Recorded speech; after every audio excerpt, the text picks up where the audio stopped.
Hey everyone, welcome back to the best US Mint news channel on YouTube. I'm Son of a Silver Stacker. Today's date is the 14th of December 2024, and in this video we're going to be talking about the auction that wrapped up 2 days ago over at Stack's Bowers, featuring that 230th anniversary Privy Mark high relief gold coin. That's right. Also, we're going to do something a little bit differently. We're going to be exploring a comment or two from one of those videos about the flowing hair, and well, you just got to stick around to find out. All right. Now, before any of that, if you're new here, don't forget to like, share, comment, and subscribe. We're trying to get to a bazillion subs. That's right, a bazillion. It's a mighty big number. Not sure exactly what the number is, but it's got to be ginormous. Also, guess what? Hey, we're always live, never edited, and always unscripted, mostly anyway. All right, over here to moneymetals.com. Gold ended the week at $26.59.90. Silver, $30.76.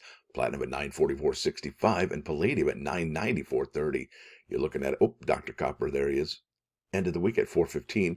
You're looking at an in-stock American Silver Eagle whose premium is $6.99 for quantity 1 through 39. You'll pay $37.75, and they will buy them back for $31.92 each. $31.92. Now over here to Stack's Bowers auction.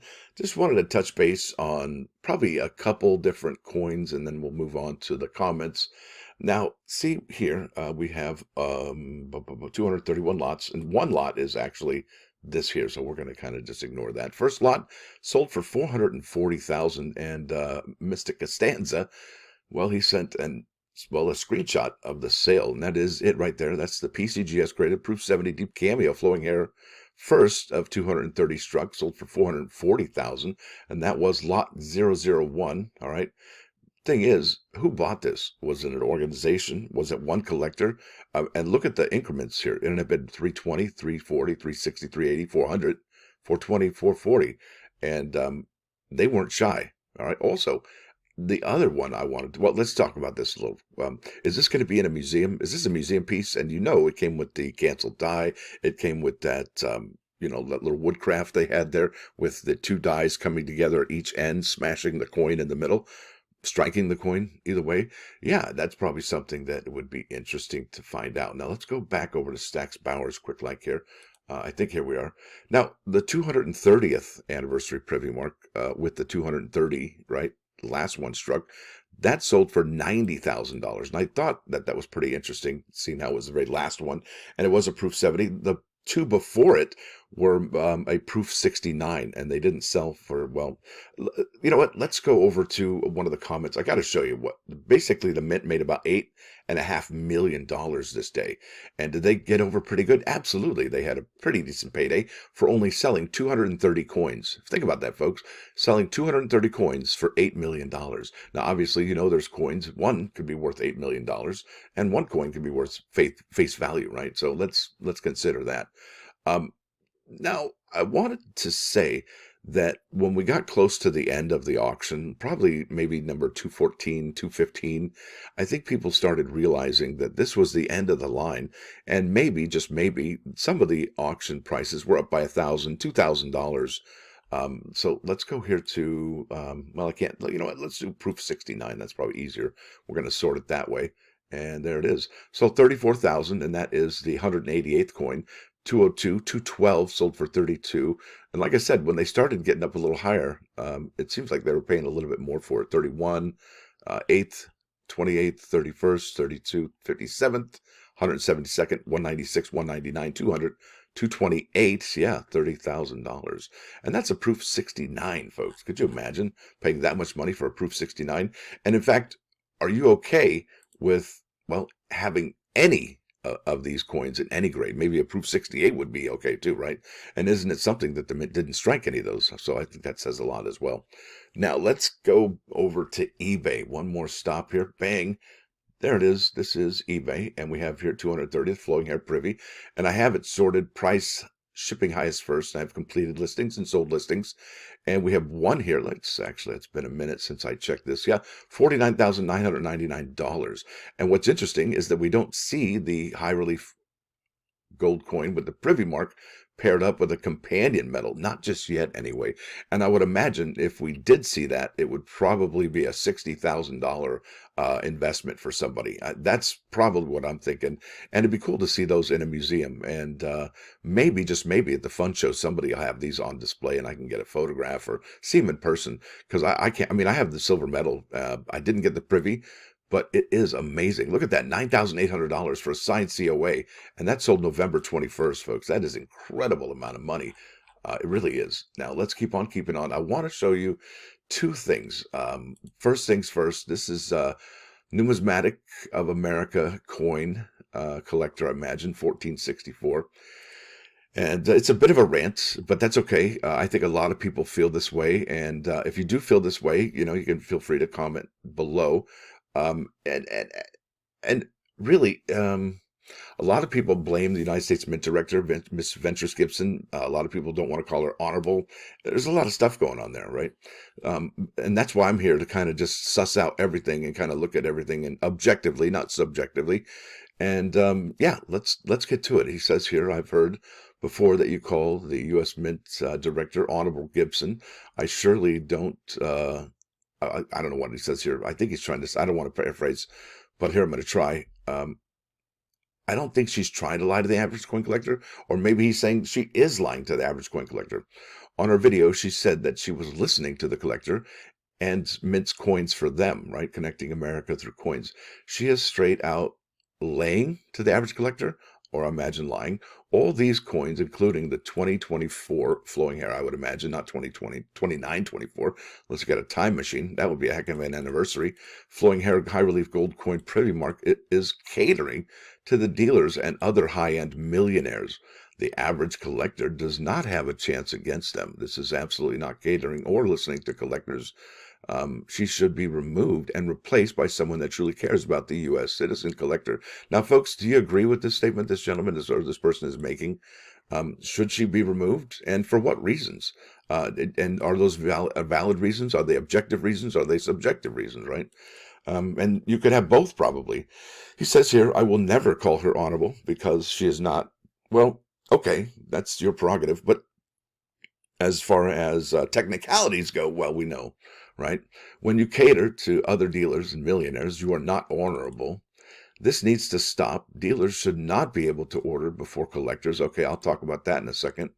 That needs to be removed immediately. Collectors should have the upper hand when the U.S. Mint releases special coins, obviously like the gold coin we just showed you on that auction over Saks Bowers, right? Gibson should be removed and replaced. Not doing her job should not be tolerated by the American collector. I stand tall and proud for all American collectors. This should not be happening, that they get away with auction special coins. It should be against the law. And that's the opinion here, and that's fine. You can totally do that. But no one says nothing about it. And I think that was really interesting comment to make. We should not be like nothing. We should, I guess he wants to say, we should be not acting like nothing is happening. We should be acting, we should be standing strong and fight against it. I don't even, that's an interesting thing. And I've told you before in videos, you got to talk to your state representatives. It's the only way it's going to happen, right? I mean, if you look at well, let me finish this and I'll go on to that point. Don't highlight them. They are doing wrong and should be held accountable for it. Now, remember, it's possible to hold the Mint Director accountable. You have to talk to your state legislatures, okay?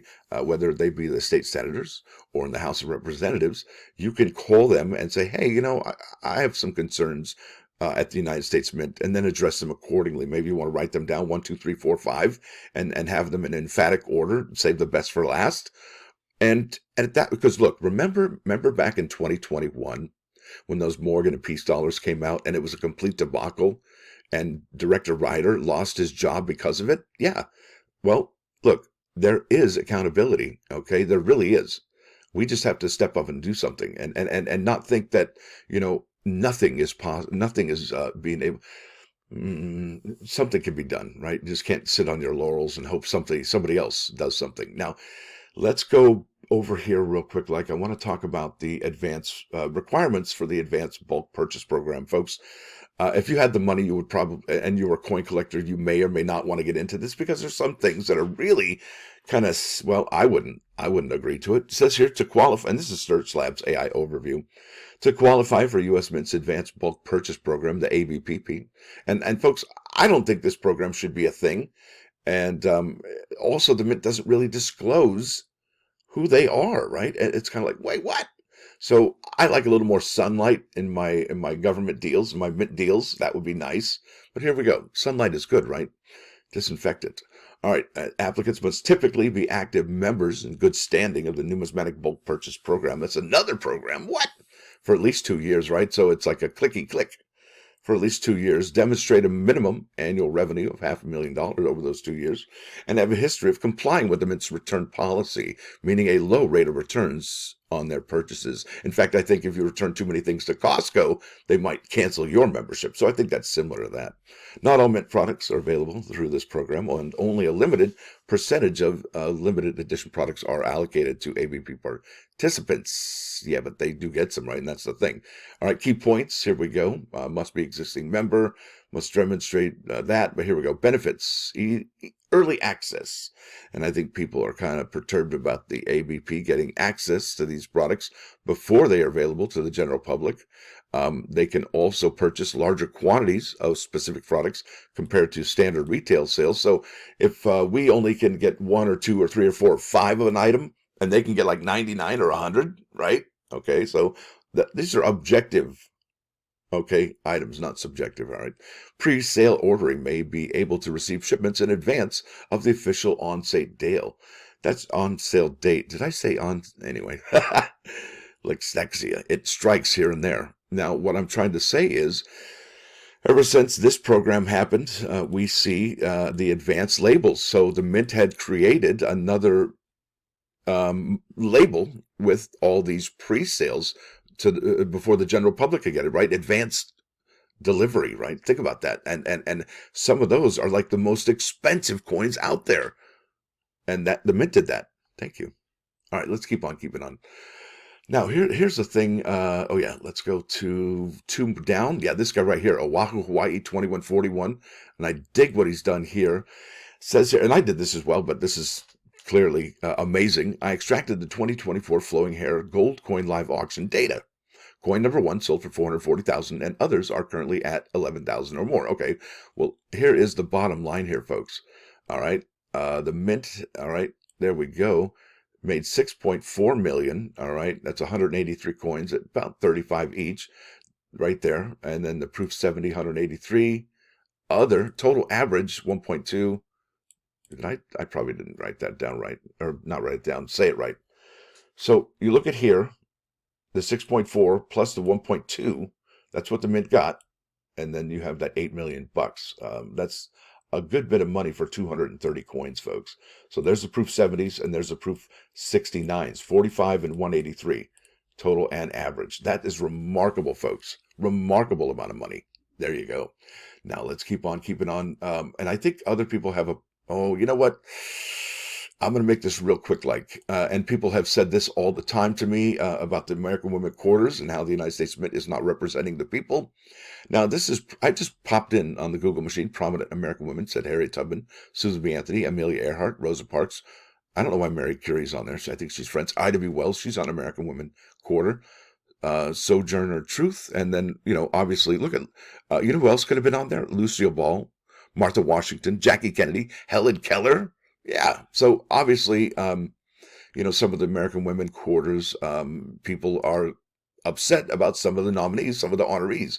And they said they probably could have had other ones that make more sense, right? So think about that. And I think we're good to go to the plus ones.